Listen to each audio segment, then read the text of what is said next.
얼마 전에 아이가 고교학점제가 뭐냐고 묻는데 저도 몰라서 답을 못 해줬어요. 애는 고등학교에 올라가면 어떻게 되는 건가 불안해하는데 엄마도 모르니 미안하더라고요.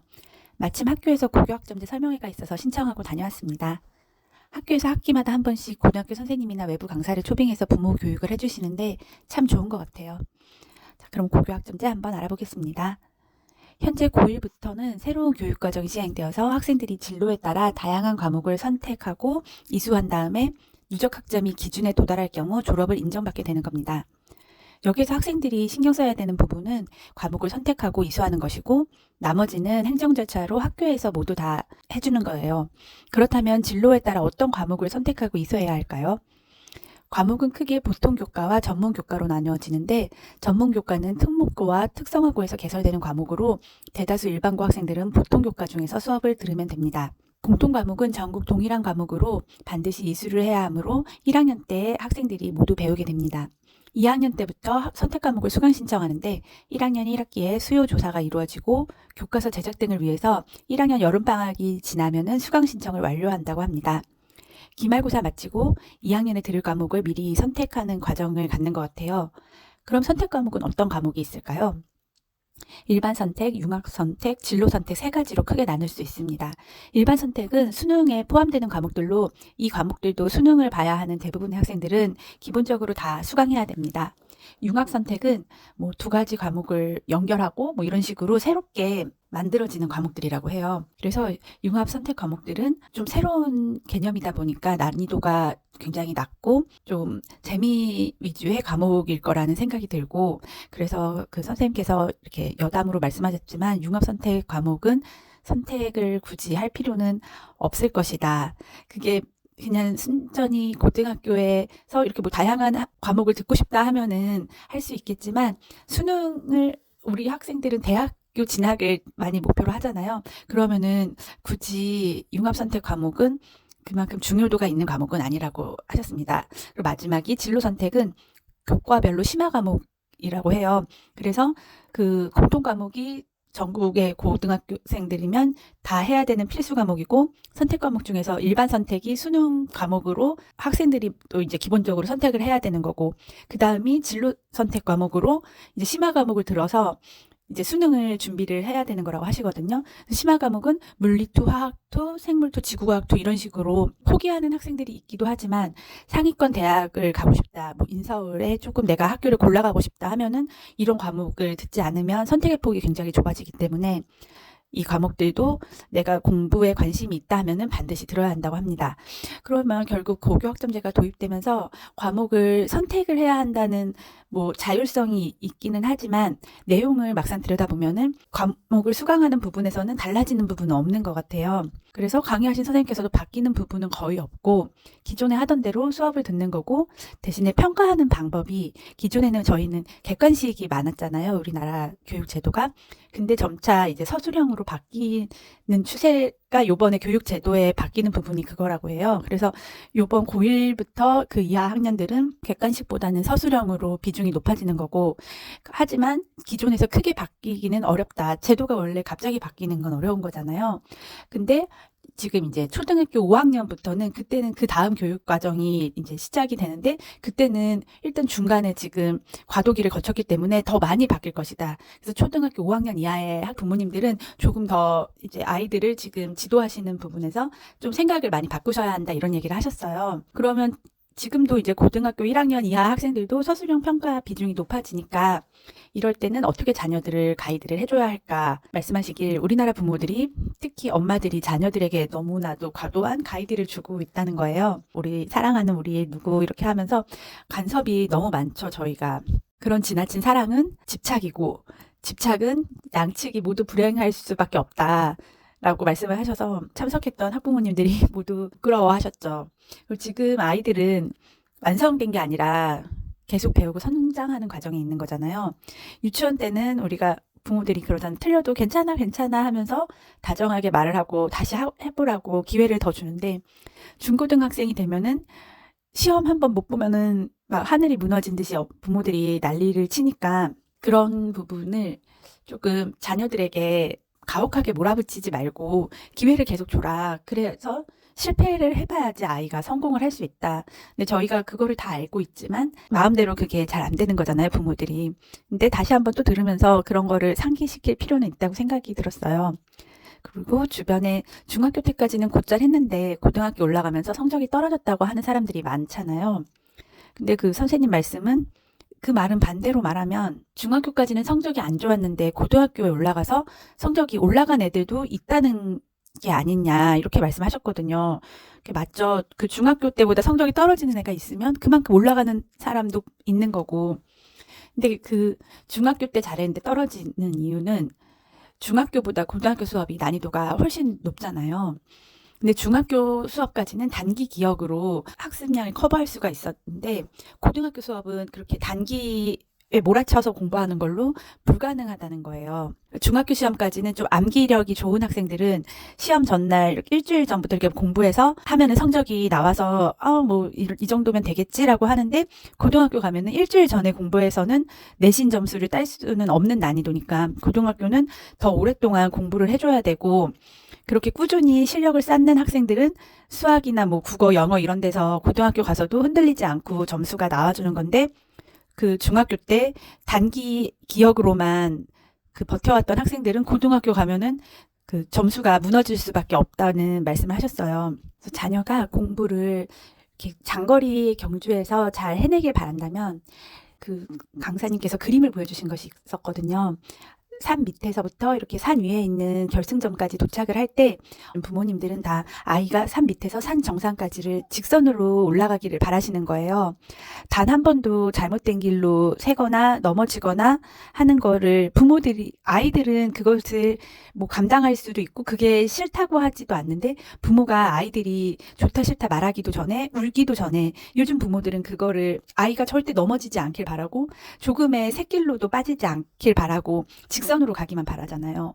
근데 우리의 인생은 그럴 순 없는 거죠. 인생을 크게 보면은 시작점에서 종착역으로 가는 건데 그 과정을 가까이 가서 보면은 그 돌부리에 걸려서 넘어질 때도 있고 함정에 빠질 때도 있고 잘못된 길로 들어서서 다시 돌아올 때도 있고 근데 아이가 스스로 그것을 할 수 있게 키워줘야 하는데 요즘 부모들은 그걸 하지 않고 다 부모가 서포트 해주려고 그러고 자녀들은 쉬운 길로만 시행착오를 걷지 않고 프리패스를 하기를 바라는데 그렇게 할 경우에 그 아이가 성인이 돼서 얼마나 더 잘할 수 있을까? 그리고 성인이 되기 전에도 지금 고등학교 공부를 하는 것에서도 이겨낼 수 있는 힘이 너무 약해진다는 거예요. 그래서 처음에 돌쟁이 아이가 걸음마를 배울 때 1000번인가 10,000번을 넘어져야 걸을 수 있다고 해요. 그렇게 많이 우리가 넘어지고 다시 일어나서 두 발로 걷게 된 건데 그 아이가 중학교, 고등학교가 되면 뭐 한두 번의 실패조차도 부모가 용납을 하지 않는 게 자녀를 강하게 키우는데 부모가 장애물이 된다고 생각이 된다고 하셨어요. 그래서 자녀가 고등학교 가서도 공부를 그 성적이 떨어지지 않고 중학교 때처럼 하길 아니면 중학교 때보다 더 잘하길 바란다면 일단 아이가 스스로 공부를 할 수 있게 만들어야 되고 실패를 하더라도 그걸 계속 이겨내고 밀고 나갈 수 있게 만들어줘야 되는 거잖아요. 근데 그런 힘은 아이의 자존감에서 나온다고 하거든요. 자녀를 너무 이렇게 통제하려고 하고 이래라 저래라 하면서 그렇게 부모가 간섭을 하면은 자존감이 높아질 수는 없을 거 아니에요. 그래서 인격체로 대해주라고 하셨어요. 그렇게 해서 자녀에게 존댓말을 해라 이런 방법을 권하시더라고요. 존댓말을 사용하면은 부모가 함부로 감정을 쏟지 않고 예의를 좀 갖출 수 있는 거잖아요. 절대로 그 부모가 하지 말아야 될 게 자녀를 감정 쓰레기통으로 사용하지 말라고 하셨거든요. 우리는 자녀들이 이제 밖에서 게임을 막 이제 하고 있을 때 방이나 뭐 이제 요즘에 거실에서 게임하는 아이들이 많으니까 그러면 게임을 하고 있을 때 엄마가 방에서 계속 이제 기다리는 거잖아요. 제가 빨리 이제 들어가서 그만하고 공부해야 하는데 뭐 게임하는 거 이제 꼴 보기 싫은데 이러고 참고 참다가 이제 와가지고 왜 너 아직까지도 게임을 하니 하면서 소리를 지르고 이렇게 뭐 하잖아요. 그래서 거기서 다들 어머니들이 다들 자기가 했던 일이어서 너무 부끄러워하셨는데 근데 그게 그 선생님이 말씀하세요. 엄마들은 화가 지금 1부터 이제 199까지 차서 이제 100을 넘어서니까 그게 폭발을 한 건데 자녀 입장에서는 게임에 집중했으니까 엄마가 그 앞에 참은 시간들은 모르는 거예요. 근데 모르는 입장에서 갑자기 엄마가 와서 불같이 화를 냈으니까 그렇게 이제 아이들이 그런 일을 당하는 아이들한테 선생님이 이렇게 상담을 해보면 왜 그렇게 엄마랑 왜 싸웠니? 이렇게 물어보면 모르겠어요. 엄마가 갑자기 와서 화를 냈어요. 아이들은 100이면 100 이렇게 대답을 한다는 거예요. 엄마가 참았던 시간을 아이는 모른다. 근데 엄마가 갑자기 와서 소리를 지르면 아이 입장에서는 그 엄마가 굉장히 이상한 사람으로 느껴질 수밖에 없다. 이렇게 말씀하시더라고요. 그래서 그럴 때 그렇게 화를 내지 말고 차라리 화가 나면은 밖에 가서 뭐 달리고 오던가 이런 식으로 화가 났을 때는 대화를 하지 말아라. 그래서 그 선생님도 아이들을 이제 뭐 성인이 된 자녀분을 키우셨는데 그 아이들이 중고등학교 때 화가 나면은 그 당장 뭐 게임 그만해라. 그리고 들어가 한 다음에 그 선생님이 남자분이셔서 그 선생님께서는 밖에 나가서 많이 뛰고 오셨대요. 동네를 1시간 뭐 이렇게 뛰고 들어와서 그때 와서 아이한테 그렇게 게임을 오래 하면 안 되지, 뭐 버릇없이 하면 안 되지 이런 식으로 그때 얘기를 하셨다 그래요. 그러면 1시간이 지난 다음에는 화가 그 당시보다는 많이 수그러진 상태이기 때문에 좀 더 이성적인 대화를 자녀하고 나눌 수가 있다. 부모님들이 절대 감정적인 상태에서 아이들을 대하지 말라는 거를 좀 강조를 하셨고, 그 선생님께서 유치원생 애들한테는 존댓말 잘하지 않았냐 우리가. 그 미취학일 땐 아이들한테 이거 뭐 맛있어요? 잘했어요? 막 이렇게 우리도 아이를 키울 때 존댓말을 어릴 때는 많이 했잖아요. 아이한테는 예쁘게 말하고. 근데 중고등학생 아이들한테는 그렇게 안 하는 게 그래서 더 유치원 때 아이들은 더 많이 배우지 않았나 하는 생각이 들어요. 그때는 아이들이 스스로 존중도 받고 탐험도 하고 하면서 더 많은 것을 깨닫고 배우는 시기였는데 중고등학교 와서는 대접도 받지 못하고 자기 스스로 결정하지 못한 채로 부모의 강요에 의해서 휘둘려 다니니까 아이들이 더 맥없이 더 이렇게 축 처지고 성장하지 못하는 게 아닌가 하는 생각이 들었습니다. 선생님께서 해주신 말씀은 이제 입시 제도가 서술형 중심으로 갈수록 단순 암기보다는 내가 지금 배운 과목에서 이게 왜 이렇게 되는가라는 스스로의 고민을 굉장히 많이 해서 그 이론에 대해서 제대로 이해를 해야 되는 거고 응용까지 해야 되는데 그러려면 생각하는 힘이 있어야 돼요. 주관식은 그 객관식하고 다르게 보기가 없는 거잖아요, 문제에서.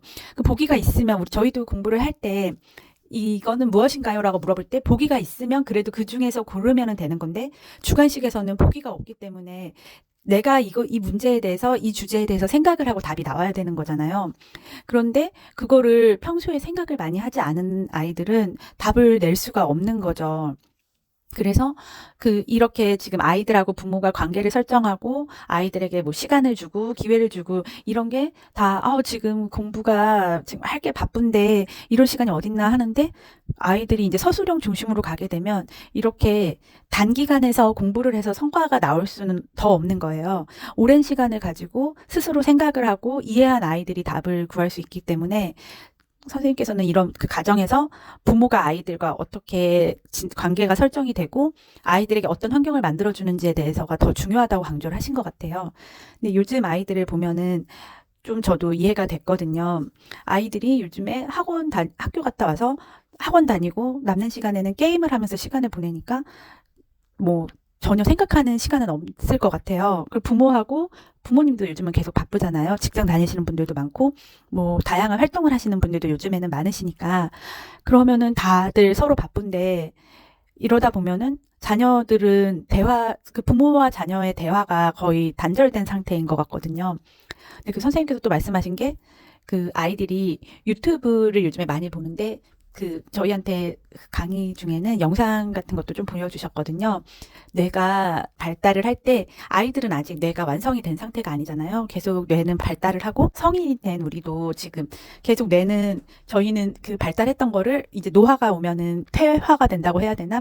점점 더 기능이 떨어지는데 그 기능이 떨어지지 않게 유지를 해야 하는데 뇌가 영상을 볼 때는 활동을 하지 않는다고 해요. 그래서 저희가 TV 같은 거 예전에 바보상자라고 했고 요즘에는 유튜브로 영상을 보는 거잖아요.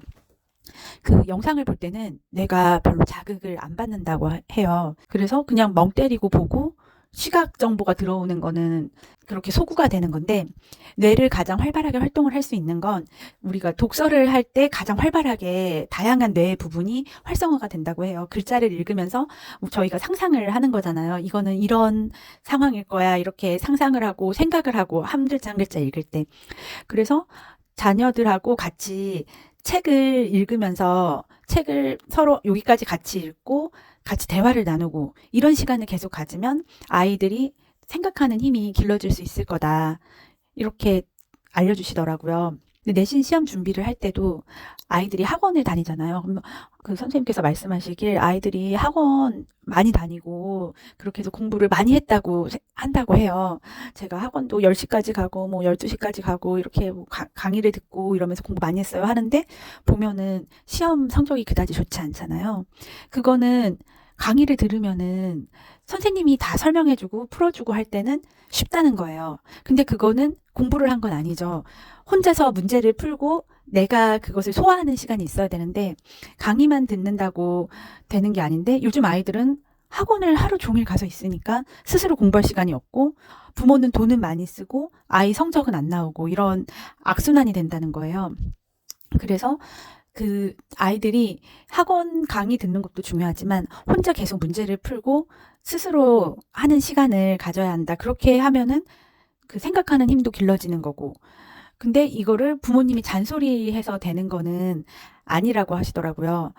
공부를 할 때도 내가 이렇게 발달을 할 때 스스로 의지를 가지고 할 때 그 공부가 머릿속에 들어가고 각인이 되는 건데 부모가 화내서 뭐 게임 그만하라고 잔소리하고 소리 지르면서 아이를 책상 앞에 앉았을 때 아이도 기분이 나쁜 상황인 거잖아요. 그 상황에서는 전혀 공부가 효율이 없다. 그래서 그런 거 하지 말라고 하셨어요. 그리고 부모들은 이제 초등학교에 이제 유치원부터 해서 이제 초등학교까지 올 때 우리 애가 공부도 곧잘 하고 뭐 영어도 많이 가르치고 수학도 많이 잘한다고 이제 생각을 하잖아요. 우리 애는 되게 똘똘한 아이야라고 생각을 하는데 중학교에 오면서부터 이제 애들 성적을 받아보면 성적은 내가 생각한 대로가 안 나오잖아요. 엄마들이 생각은 애가 상위권이 될 것 같은데 뭐 상위권이 안 되고. 근데 그거를 이제 인지 부조화가 발생했다고 하시더라고요. 그래서 그거를 해결하는 방법으로 부모들이 찾은 게 선행학습이라는 거예요. 그래서 아이들을 뭐 이제 중학교 가기 전부터 이제 초등학교 때부터 미리 공부를 많이 시키면 우리 애가 중학교 고등학교 가서 공부를 잘할 거야. 그래서 영어도 미리 다 해놓고 수학도 초등학교 때 뭐 이미 중학교 거 다 하고 중학교 오면 고등학교 거 하고 이렇게 아이들을 하잖아요. 근데 지금 워낙에 선행학습을 한 애들이 많으니까 고등학교 가서 이제 애들 등급으로 이렇게 분류를 해보면 중간 등급의 아이들이 선행학습을 많이 했다는 거예요. 그러니까 상위권이 있고 중간 등급 이제 하위권이 있는데 상위권은 이제 뭐 상위권 대학 뭐 노리는 아이들, 중간 등급은 그래도 공부를 안 하는 애들이 아니고 얘네들도 하는 애들이라는 거예요. 하위권 애들은 공부를 조금 등한시하는 쪽인데 중간 등급 아이들도 다 공부를 하는 아이들이고 노력을 하는데 이 아이들이 선행학습을 안 한 아이들이 없다는 거죠. 근데 선행을 기껏 했는데 왜 애가 중간밖에 안 되냐? 중간 등급이면 너무 부모들은 속이 타는 거잖아요. 내가 학원도 보냈고 공부도 계속 내가 신경을 썼는데 얘가 왜 성적이 안 나오지? 이렇게 다들 많이 생각을 하시는데 그 선생님이 말씀은 선행학습은 무조건 나쁜 건 아니다. 선행이 필요한 애들이 있다. 근데 그 선행이 필요한 거는 공부 잘하는 애들이다. 정말 뭐 최상위권 이런 애들은 지금 현재 학년을 다 이미 소화를 해서 얘네들은 더 이상 여기서 배울 게 없는 거잖아요. 근데 그 아이들이 계속 제 학년 거만 하면서 쉴 수는 없으니까 그런 애들은 그 위에 학년 것도 하고 하지만 그런 아이들은 1%라는 거예요. 진짜 1% 정도 되는 아이들은 선행을 할 수 있는 거죠. 그 학년이 높은 것도 다 이해가 되고 하면은. 근데 보통 일반적인 학생들은 선행이 필요할 건 아니라는 생각이 들잖아요. 자기 학년 시험에서도 100점을 맞지 못하는데 내가 내 학년 수업은 다 소화가 됐을 때 그 다음 레벨로 올라갈 수가 있는 건데 우리나라는 그게 아니라 초등학교부터 해서 모든 아이들이 선행을 해요. 부모들이 또 그게 유행이고 다들 이제 불안한 마음이 있어서 선행을 바라니까 학원에서도 계속 선행학습을 제시를 해주는 거잖아요. 제공을 해주는 거잖아요. 근데 고등학교 가서도 보면은 아이들이 막 고등학교 1학년인데 고3 수학을 막 보고 있대요. 선생님이 너 왜 이걸 보고 있냐 그러면은 고등학교 2학년 거까지 다 해서 자기는 지금 고3 거 너무 어려우니까 지금부터 해가지고 미리 1학년 때부터 미리 해서 여러 번 보면은 고3 때는 잘할 수 있으니까 지금 선행으로 고3 거를 미리 한다고 말을 한다는 거예요. 그럼 선생님들이 보면 너무 답답하다는 거죠. 지금 현재 학년에서도 내신이 중간 등급밖에 안 나오는데 2학년 거를 하면은 그게 무슨 소용이 있어요. 현재 점수를 내가 일단 점수 받는 게 능사는 아니지만 지금 재학년 거를 다 이해를 한 다음에 위로 올라가야 되는 거잖아요. 그래서 선생님의 말씀은 선행은 미래를 위해서 현재를 망가뜨리는 거라고 말씀하시더라고요. 현재가 지금 뭐가 만들어지지 않았는데 미래를 위해서 투자를 계속 하면은 뭐예요? 일단 현행을 먼저 해야 되는 거죠.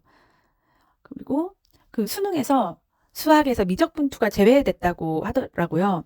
그러면 기존에 이과에서 상위권 학생들이 수능에서 수학 만점이 한 600명 정도 됐다고 해요. 근데 미적분투가 이제 제외가 되면은 난이도가 더 낮아질 수밖에 없으니까 그러면 이과 아이들이 수학 만점이 한 4,000명 정도가 될 거라고 뭐 교육부나 그런 선생님들께서는 그렇게 추측하신다고 하거든요. 그러면은 그 이과에 수학을 잘하던 학생들이 수능 수학이 더 난이도가 낮아지니까 수능 준비할 때 다른 국어, 영어, 사회과학 이런 곳에 더 투자를 많이 할 수 있는 거잖아요. 그렇게 하면 다른 과목 점수도 또 다 올라가는 거예요. 그러면 점점 더 수능은 변별력이 더 없어지고 그러니까 대학에서는 다 만점 받아오니까 만점에 준하는 점수들을 받아오는데 뭐 실수로 한두 개 틀렸다고 해서 얘가 더 못하는 애라고 할 수는 없는 거잖아요. 대학에서는 그러니까 점수로 객관적으로 아이들을 뽑을 수는 있지만 대학에서는 그 점수가 다가 아니고 더 생각을 많이 하고 똑똑한 아이를 뽑고 싶은 거니까 그러면 그 수능에서는 커트라인을 조금 기준을 넓게 주고 그 아이들에 대해서 논술이나 뭐 다른 내신이는 다른 것들을 정성적인 평가를 더 추가해서 더 그 수능에서 운이 좋아서 잘 보내 말고 운이 나빠서 한두 개 더 틀리네 말고 진짜 내실 있는 아이를 뽑고 싶어 하는 거니까 정성적인 평가는 점점 더 많이 비중이 높아질 수밖에 없다고 말씀하시더라고요. 그리고 지금 뭐 올해 2월 달인가 교육부에서 대입 다각화 방안을 발표했대요. 정시 비율을 낮추면 지원금을 교부하겠다고 하는데 그게 대학에서는 당연히 정시 비율을 계속 낮추고 싶어 했다고 해요. 정시면은 수능만 가지고 대학을 진학할 수 있는 건데 내신이 조금 안 나오는 학생들은 정시로 많이 도전을 했던 건데 그렇게 하면은 수능 시험 한 번으로 좀 좌우가 많이 되니까 또 그렇게 해서 대학에서 그 반수를 해서 그 상위 대학으로 많이 올라가는 학생들이 그 정시로 많이 들어온 학생들은 수능은 내가 자신이 있으니까 수능 다시 한번 학교 등록을 1학기 해놓고 2학기 때 휴학한 다음에 수능 가서 다시 보고 또 상위 학교로 옮겨가고 이런 아이들의 비율이 높았다고 해요. 그래서 대학교에서는 정시보다는 학생부나 뭐 그렇게 논술 같은 걸로 학생들을 뽑는 거를 더 선호하고 그런 학생들이 다른 학교의 이탈률도 적기 때문에 교육부에서 뭐 지원금을 정시 비율을 낮추면 지원금을 교부한다고 하지만 대학에서는 지원금을 안 주더라도 그 정시 비율을 낮추고 싶은 거예요. 지금은 교육부에서 40%를 잡아놨기 때문에 유지가 된 거였거든요. 그 작년까지 보면은 학생부가 34.5%였고 학생부 교과로 뽑은 게 11.5%, 정시 비율이 41.5%, 그리고 나머지가 기타하고 논술이었어요. 정시가 40%가 넘었었는데 이제는 교육부에서 40%안 맞춰도 돼, 더 낮춰도 돼라고 해줬기 때문에 대학에서는 정시 비율은 30% 정도로 더 낮출 거고 그걸 학생부 쪽으로 증가를 시킬 거라고 보는 거예요. 그래서 아이들은 그 새롭게 지금 시작이 되는 고교 학점제 안에서 서술형 위주의 시험으로 내신을 잘 만드는 게 대학을 갈 때 더 필요하게 될 거라고 말씀을 하셨습니다. 그래서 강의는 여기까지 강의 내용은 있는 거고요. 이걸 들으면서 새로운 제도에 대해서 설명을 해주셨지만 새로운 제도라고 해서 바뀌는 거는 크지 않고 기존에 우리가 해왔던 대로 공부는 계속 하면 되는 건데 그 과정에서 예전에는 객관식으로 시험을 봤던 것들이 이제는 좀 더 생각을 많이 하고 그 과목에 대해서 좀 더 충실하게 이해를 해서 서술형으로 내가 답안을 마련할 수 있는 그런 필요가 있겠다라는 생각이 들었어요. 항상 저도 생각했던 건데 선행은 필요 없다. 현행에서 우리 아이가 그렇게 대단한 아이가 아니라면 그 영재고 가고 뭐 그런 아이라면 모르겠지만 그런 아이들은 너무 극소수잖아요. 전교 1등 뭐 이런 아이들인데 그게 아니라면 일반적인 상황에서는 선행을 하면서까지 굳이 아이를 괴롭히기보다 그냥 지금 네가 학교에서 수업 듣는 부분들을 학원에서도 계속 반복해서 지금 내가 해야 되는 것들을 더 확실하게 잡고 가는 부분이 중요하다는 생각이 들었고요. 그리고 서울대 홈페이지에 가보면 서울대 아로리라는 부분이 있다고 하는데 거기에 서울대 합격생들의 그 학생부가 공개가 되어 있다고 해요. 근데 뭐 우리 애가 서울대까지는 아닌데 하지만 서울대가 국립대고 가장 뭐 지금은 가장 좋은 대학교니까 거기서 이렇게 가이드라인을 발표를 하면 하위 이제 그 아래에 있는 학교들도 그 모범 답안을 따라서 이렇게 준비를 하는 것 같아요. 그래서 서울대를 내가 꼭 지원해야 돼서 보는 게 아니라 이게 가장 모범 답안이구나 하고 참고를 하면 되는 것 같은데 그 아로리에서 학생부 81페이지를 공개되어 있기 때문에 그런 식으로 아이들을 만들어 갈 수 있게 그 방향으로 하시면 되는 것 같고 그 대학교에서 수시 뭐 시험 인터뷰나 뭐 시험 문제 같은 걸 할 때도 정답이 없는 문제를 낸다고 해요. 그러니까 우리가 객관식으로 계속 답을 찾기만 이렇게 하고 운으로 막 찍고 이런 거보다 생각을 많이 해서 그 틀린 답이더라도 그 답을 찾아가는 나의 논리적인 추리력, 추론력을 키우면 점수를 받을 수 있는 것 같거든요. 근데 그게 좋은 방향이잖아요. 저희가 계속 우리나라는 너무 그 토론의 기회도 별로 없고 기회가 없으니까 실력도 없고 사람들이 얘기하다 보면은 싸움이 되고 그러는데 그게 아니라 나 생각이 다른 사람은 있을 수 있는 건데 그 부분에 대해서도 존중을 해야 되는 거고 나도 네 생각은 이렇고 나는 생각이 좀 다른데 이러이러해라고 그거를 논리적으로 말을 하고 그게 대화가 될 수 있어야 되는 거니까 그런 식의 문제를 계속 이제 낸다고 해요. 학교에서 입시를 할 때. 그래서 그런 시험에 대해서 준비를 할 수 있게 독서를 많이 하고 대화를 많이 하고 그게 뭔 강의의 핵심이었던 것 같습니다. 여기까지입니다.